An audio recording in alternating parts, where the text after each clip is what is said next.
Welcome. If you've ever needed to let a friend know exactly where you are using Snapchat, you're in the right place. Today, I'll walk you through the updated steps to send your location to a friend, quickly and securely.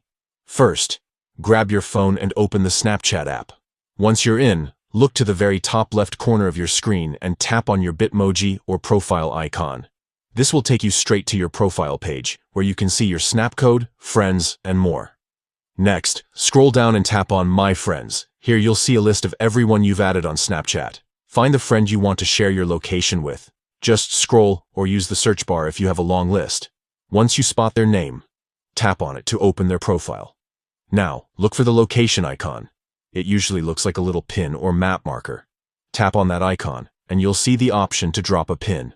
This feature lets you send your exact current location to your friend, making it easy for them to find you whether you're meeting up in a busy area or just want to let them know where you are. After you tap Drop a Pin, Snapchat will send your location directly to your friend in a chat. They'll get a message with a map and a pin showing exactly where you are at that moment. It's fast, simple, and only takes a few taps. If you ever want to stop sharing your location, you can always adjust your privacy settings or turn on ghost mode to hide your location from everyone. That's all it takes to send your location to a friend on Snapchat in 2025. It's a handy way to stay connected, coordinate meetups, or just give your friends peace of mind. Thanks for watching, and stay tuned for more quick tech tips.